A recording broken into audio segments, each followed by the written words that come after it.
আচ্ছা, আজকে যে কবিতাটি পড়াবো সেটা হচ্ছে love song of J Alfred Prufrock. Love song of J Alfred প্রুফোকে যে কবিতাটি রয়েছে সেই কবিতাটি আমি ফার্স্ট পার্ট পড়িয়েছি। তো আজকে সেকেন্ড পার্ট যেটা রয়েছে সেটা স্টার্ট করবো, যতটা করানো যায়। স্টার্ট হবে তোমার 40 লাইন্স থেকে। কি বলছে দেখো, the yellow fog that rubs is back upon the window panes, the yellow smoke that rub is muzzle on the window panes. তার আগে দুটো লাইন ছিল, সেটা হচ্ছে in the room the women come and go talking of Michelangelo অ্যাঞ্জেলো। এখানে কিছু মহিলাদের কথা বলা হচ্ছে যারা এ ঘর থেকে ও ঘরে যাচ্ছে এবং তারা মিশেল অ্যাঞ্জেলো সম্পর্কে কথা বলছে। এমন এক ধরনের মহিলারা যারা মিশেল অ্যাঞ্জেলোর মতো বিখ্যাত চিত্রকর তার ছবি তার সম্পর্কে কথা বলছে। তাহলে সেই মহিলারা কি সত্যি অসাধারণ, নাকি এর মধ্যে কোনো ইম্পর্টেন্স নেই? অনেকেই বলছেন যে এই কবিতাটির মধ্যে দিয়ে আসলে এই মহিলাদের কোনো ইম্পর্টেন্স নেই, কবি বলার দরকার তিনি তার মতন করে বলেছেন। সত্যি কি তাই? এই কবিতার মহিলাদের কোনো ইম্পর্টেন্স নেই, আছে, এবং সেটা কেমনভাবে আছে সেটা আমরা পরে জানতে পারবো। কিন্তু অনেকেই বলার চেষ্টা করেন it's a invalid question about the woman who are what, এখানে who are come and go and talking Michel Angelo. It's not about that. The women do not have any importance. Okay, connected to or relevant to the poetry of love song. এখন এই ব্যাপারটা নিয়ে আমরা পরে আলোচনা করবো। Of course কবিতাটি জানা যাবে, কবিতাটি পড়াতে কবি কি বলতে চাইছেন এই মহিলাদের সম্পর্কে। উনি পরেই চলে গেলেন একটি বিখ্যাত ইমেজে, বলা যেতে পারবে চিত্রকল্পে। দ্য ইয়েলো ফগ, হলুদ কুয়াশা, দ্য ড্রাফস ইজ ব্যাক। হলুদ কুয়াশাটিকে উনি অনেকটা কি বলবো পার্সনিফাই করলো বা বলা যেতে পারে যে বলা যেতে পারে, তুমি বলতে পারো পার্সোনাল মেটাফরও বলা যায়। একজন পশুর সঙ্গে তুলনা করা হলো, একটা বিড়ালের সঙ্গে তুলনা করা হচ্ছে হলুদ কুয়াশাকে। The draft is back upon the window panes. তো হলুদ কুয়াশা কেন, এই প্রসঙ্গে বলে রাখি, হলুদ কুয়াশা হওয়ার কারণ কুয়াশার সঙ্গে তো ধোঁয়া মিশেছে, সে তো হলুদ ধোঁয়া। এখন তোমরা বলতে পারো হলুদ ধোঁয়াই বা কোত্থেকে আসলো? কলকারখানা ইংল্যান্ডে প্রচুর এরকম রয়েছে যেখান থেকে হলুদ, নানা রকমের সবুজ, নীল, নানা রকমের ধোঁয়া বের হয়ে, কালো ধোঁয়া তো রয়েছে আমরা সবাই জানি, কিন্তু রং বেরঙের ধোঁয়া বেরোয়। তার কারণ হচ্ছে কেমিক্যাল, এবং যেগুলো বাতাসে আসার ফলে কোথাও না কোথাও বাতাসের যে পিওরিটি সেটা নষ্ট হয়ে যায়। তো সেই ধুয়ো কুয়াশায় মিশে গেছে, কুয়াশা শীতকালে। তো কুয়াশায় মিশে যাওয়ার ফলে কি হয়েছে সেটা, তো কুয়াশার কালারটা হয়ে গেছে কি না হলুদ রঙের। তখন কবি কল্পনা করছেন, চোখের সামনে দিয়ে বোঝা যাচ্ছে। তোমরাও কল্পনা করো, জাস্ট এটা ইমাজিন করো যে একটা হলুদ কুয়াশা, সেটা উইন্ডো পেন অর্থাৎ জানলার কাচের উপরে গিয়ে ধাক্কা খেয়েছে। Window panes, the yellow smoke that rubs is muzzle on the window panes. দেখ, কবি বলছেন যেন এটা নিয়ে এই ইয়েলো ফগ যেন একটা বিড়াল বা একটা পশু, যে নাকি মাজল মানে তার নাক আর মুখ ঘষছে। কোথায় ঘষছে না, ওই উইন্ডো পেনে জানলার কাচের উপর ঘষছে।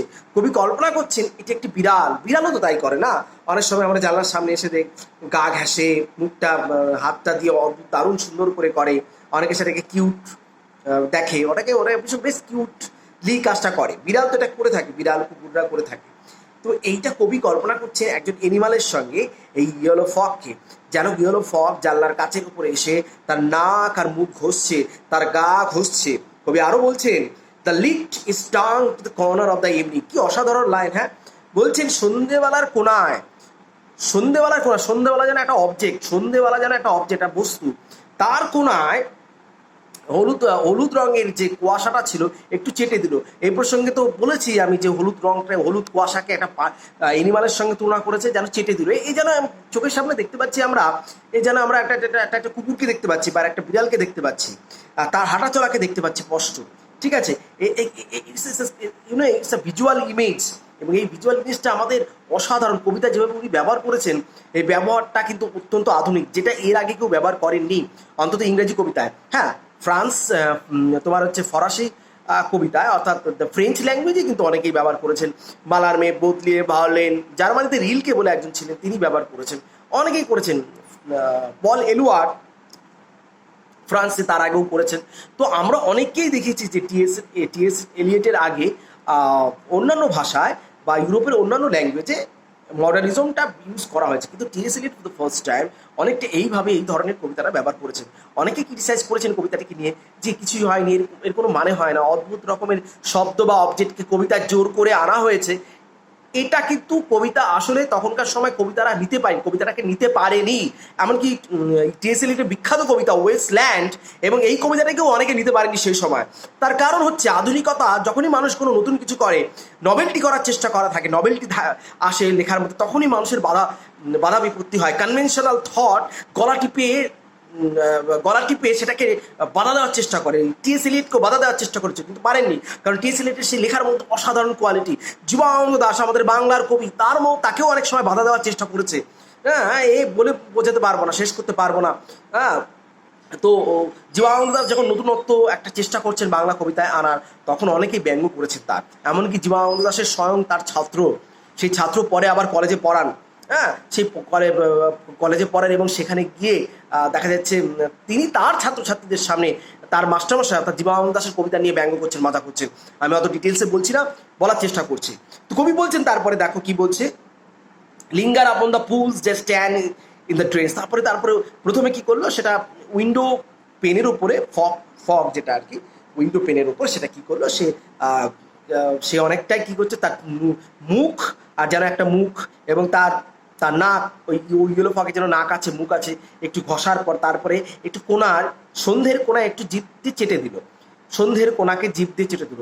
তারপর আস্তে আস্তে সামনের দিকে এগিয়ে গেল। ইয়েলো ফগ ধরে নাও একটা তোমার হচ্ছে একটা প্রাণী, আমি অলরেডি বলেছি এটা পার্সোনাল মেটাফর ইউজ করা হচ্ছে।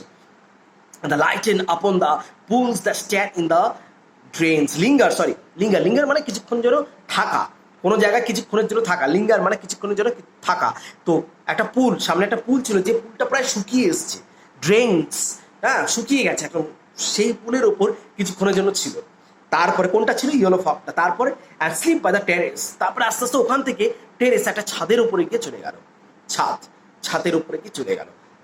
কি সুন্দর না একটা ইমেজ, জানলার কাজ, সেখান থেকে সন্ধ্যের কোণ, সেখান থেকে সন্ধ্যের কোণের পর আমরা দেখতে পারলাম স্পষ্ট একটা পুলের ওপর, আস্তে আস্তে আস্তে পুলের ওপর গিয়ে ছাদে গিয়ে পড়লো। জানলার কাছের পর আমরা গিয়ে আবার দেখলাম কি, নাক, আর সে যেন ইয়েলো ফগটা তার নাক আর মুখটা একটু ঘষে নিল। তারপর আস্তে আস্তে সামনের দিকে এগিয়ে গেল। তারপরে আমরা কি দেখলাম, সে যেন একটু জিভ বের করে সন্ধ্যের কোণটাকে একটু চেটে দিল। তারপর আস্তে আস্তে আস্তে আস্তে সামনের দিকে এগিয়ে গেল। সেখানে একটা পুল ছিল, পুলের সামনে কিছুক্ষণ থাকার পর হঠাৎ করে স্লিপ করে টেরেসের উপরে গিয়ে পড়লো। টেরেসের উপরে গেলো, ছাদের ওখানে গেল। And made a sudden leap, এবং ছাদ থেকে আবার লাফ দিয়ে কোথায় গেল, and seeing that it was soft October night. কি অসাধারণ light.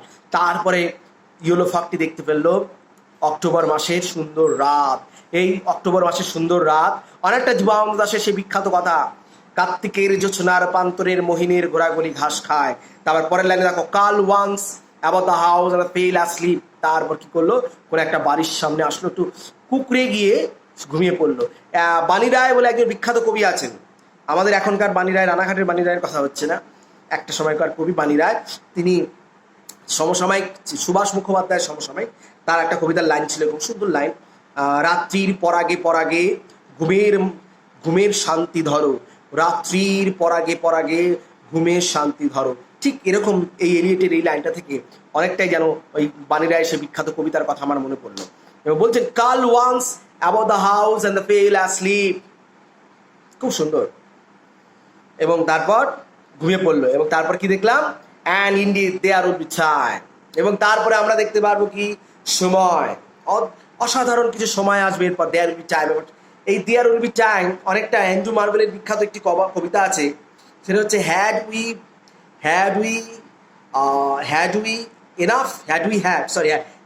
Enough wall and time, had we but enough wall and time. যদি আমাদের হাতে যথেষ্ট সময় এবং অনেক জায়গা থাকতো, এটা সেই, তাহলে তোমাকে যখন মানে যদি সময় থাকতো, তাহলে আমার প্রপোজ করা মানে প্রস্তাব দেওয়া যে প্রেমটি তুমি প্রত্যাখ্যান করতে পারতে। এটাও অ্যান্ড্রু মার্ভেলের বিখ্যাত একটা কবিতা, যদি আমাদের হাতে সময় থাকতো। মানে অ্যান্ড্রু মার্ভেল বলতে চাইছেন আমাদের হাতে যথেষ্ট সময় নয়। এটা মেটাফিজিক্যাল পোয়েট্রিতে একটা বড় বৈশিষ্ট্য, যে তারা বলে থাকে যে কার্পেডিয়াম থিওরি ইউজ করে থাকেন, সেখানে বলেন আমাদের হাতে যথেষ্ট সময় নয়, জীবন খুব ছোট, তাই মনে প্রাণে জীবনটাকে মজায় কাটিয়ে দিতে হবে, প্রাণ খুলে সমস্ত মন এবং শরীর তার সমস্ত দিক উপভোগ করতে হবে, এবং যেহেতু জীবনটা আমাদের ছোট, এটা হচ্ছে কার্পেডিয়াম থিওরি। এখন এই কার্পেটিয়াম থিওরি ঠিক উল্টো দিকেই টি.এস. এলিয়ট হাঁটলেন। টি.এস. এলিয়ট বললেন and indeed there will be time, তিনি বললেন হ্যাঁ সময় হবে, আমাদের সময় আছে, অনেক সময় হতে পারে, হবে। উনি বলছেন না আছে বলছেন না, বলছে হবে। For the yellow smoke that slides along the street rubbing its back upon the window panes. এবার ইয়েলো স্মোকের কথা বলেন, ফগ এবার স্মোক একটা হলুদ রঙের ধোঁয়া, সেটা আস্তে স্লাইড রাস্তার দিকে হেঁটে চললো। Rubbing its back and upon the window panes, তারপরে একটু তার পিঠটা ঘষলো ওই জানলার কাছের ওপর। There will be time, there will be time. আবার কবি বলছেন আবার সেই সময় আসতে পারে, আবার সময় আসতে পারে। কিসের সময়? To prepare a face to meet the faces that you meet. কি বিখ্যাত, কি অসাধারণ একটি লাইন, আমার খুব প্রিয় এই লাইনটি। কবি বলছেন to prepare a face to meet the faces that you meet. কবি বলছেন, দেখো কি অসাধারণ লাইন বলছেন যে আমরা সময় আসবে কিসের না টু প্রিপেয়ার আ ফেস, একটা মুখ তৈরি করতে, টু মিট দ্য ফেসেস, আরও অনেক মুখের সঙ্গে বা মুখগুলির সঙ্গে দেখা করতে, দ্যাট ইউ মিট, যাদের সঙ্গে তুমি নিয়মিত দেখা করো। আমি আবার বলি লাইনটার মানে কি দাঁড়াচ্ছে, তুমি যে সমস্ত ব্যক্তিদের সঙ্গে রোজ দেখা করো এবং তাদের সঙ্গে দেখা করার জন্য একটা নতুন করে রোজ একটা মুখ তৈরি করতে হয় তোমাকে। কি অদ্ভুত কথা না? আমরা সাধারণ মানুষরা মনের ভেতরে একরকম, বাড়িতে একরকম, তারপরে যখন জনসমক্ষে চলে আসি আর একরকম হই। দেখবে আমাদের মানুষের মনের মধ্যে, ভালো করে শোন, 3টে ফেস দেখা যায়। ভালো করে মন দিয়ে একটা কথা বলার চেষ্টা করছি আমি।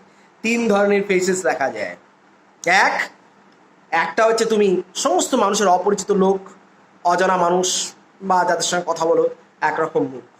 আর একটা মুখ হচ্ছে তুমি তোমার চেনা পরিচিত লোক, সেখানে তোমার বন্ধু বান্ধব, সঙ্গী সাথী, এমনকি বাবা মা, খুব কাছের বাবা মা, তাদের সঙ্গে।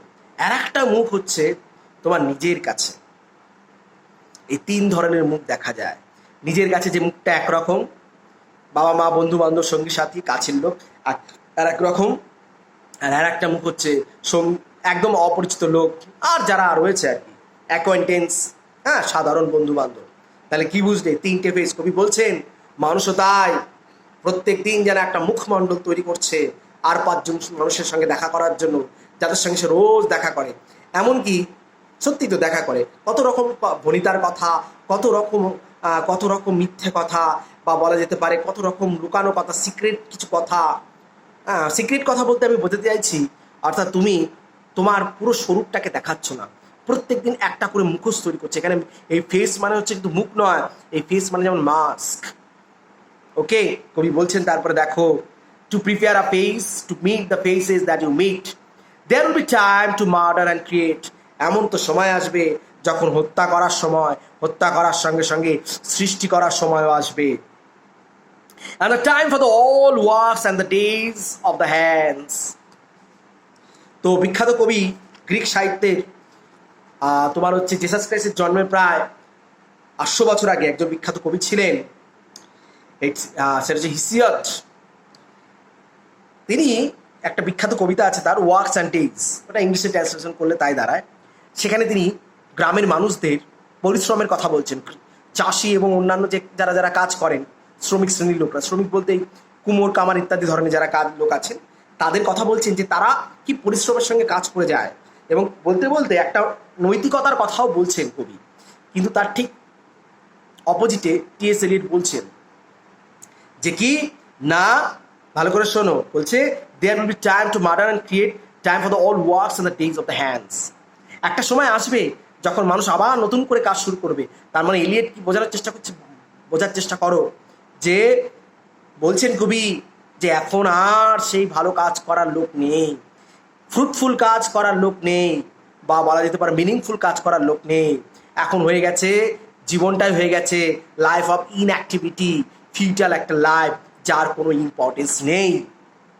কবি বলছেন তারপরে আরো দেখো কি বলছেন, that lift a drop a question on your plate. কবি বলছেন time for the works the days, এবং দেখবে দিন বা সময় আসবে, এবং lift that lift and the drop, এবং সেই হাত, যে হাত এখন অনেকটা জগন্নাথের মতন হয়ে গেছে, হাত কাজ করে না, নেই, কাজ করে না, হাত নেই, থেকেও নেই, কিন্তু একটা সময় হাতটা তুলে lift and drop a question on your plate, সেই হাত দিয়ে তারপর একটা তুলবে, হাত তুলে তোমার খাবার প্লেটের উপর একটা প্রশ্ন ছুড়ে দেবে।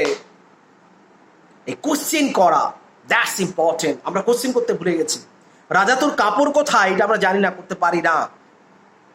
শীত দ্বারাই আমাদের এখন জল বইছে, যার ফলে আমরা কোনো কিছুতেই বুঝে উঠতে পারি না সত্যি কি রাজা তোর কাপড় কথা, এই কথাটা আমরা বলতে পারি না। আমাদের অনেক ভয় কাজ করে। জীবন সংসারে আমাদেরকে টিকিয়ে থাকার জন্য কোনো রকমে আমরা কোশ্চেন করতে পারি না। কবি বলছেন 1915 সালে কবিতাটি যখন লিখছেন, উনি বলছেন এমন একটি সময় আসবে যখন এই হাতটি, যে হাতটা এখন চলছে না, সেই হাতটা উঠবে, উঠে কোশ্চেন করবে। কোশ্চেন কি করবে? ওই রাজার বিরুদ্ধে তোমার প্লেটের ওপর কোশ্চেনটা ছুঁড়ে ফেলে দেওয়া হবে। কি বলবে? রাজা তোর কাপড় কথা, নীরেন্দ্রনাথ চক্রবর্তীর বিখ্যাত কবিতা উলঙ্গ রাজার। একই রকম কনসেপশন, সেম কোশ্চেন, কিন্তু সেম স্পিরিট। রাজা তোর কাপড় কথা, এখানেও তাই, কোশ্চেন ছুড়ে দেবে।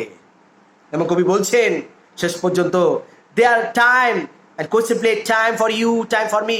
কবি নিজেকে উল্লেখ করছেন তার মধ্যে। কবি নিজেও কিছু করে উঠতে পারছেন না। তিনিও হয়ে গেছেন ওই শহরের নাগরিক মানুষদের মধ্যে জড়ভরত, যে কাজ করতে পারছে না, সে যার কাজ করার কিছু সেই মানসিকতাই নেই, নষ্ট হয়ে গেছে। বলছেন দ্য টাইম ইজ দ্য 100 ইনডিসিশনস। এমন অনেক কাজ হয়েছে, সিদ্ধান্তহীনতায় ভুগেছে, 100 সিদ্ধান্তহীনতা, মানুষ সিদ্ধান্তই নিতে পারেনি। And for 100 visions and revisions. কত ভিশনস, কত স্বপ্ন ছিল, যে রিভিশনস, স্বপ্ন দেখার, আবার পুনরায় স্বপ্ন দেখা, কত কিছু ছিল। Before the taking of the toast and the tea. সাধারণ কথায় চলে গেল আবার কবি, অসাধারণ। এটাই হচ্ছে আধুনিক কবিতা। কবি বলছেন একটু চা আর টোস্ট খাওয়ার আগে অন্তত তুমি শত শত সিদ্ধান্তহীনতায় যে ভুগছিলে, বা যে স্বপ্ন দেখছিলে, বা স্বপ্নের পর আবার স্বপ্ন দেখছিলে, যে স্বপ্নগুলো পূরণ হয়নি, সেই না পূরণ হওয়া স্বপ্ন, সিদ্ধান্তহীনতা এবং অবশ্যই সমস্ত কিছু কাজ করার ক্ষমতা, তাদের জন্য একটা সময় আসবে, সেই সিদ্ধান্তগুলো আবার পুনরায় বাস্তবায়িত হবে, স্বপ্নগুলো বাস্তবায়িত হবে, মানুষ আবার কাজ শুরু করবে। এবং কাজটা শুরু করবে একটা সাধারণ কাজ। সত্যি তো, এখানে টেকিং টোস্ট আর টি, মানুষ এতটাই অবস্থা খারাপ যে সে চা আর টোস্ট খেতে খেতে বলে বড়জোর, ইস, পেপারটা নিল, চা খেলো, একটু টোস্ট নিল, ইস চারিদিকে অবস্থা খুব খারাপ, জগৎটা করাপশনে ভরে গেছে, কি অবস্থা।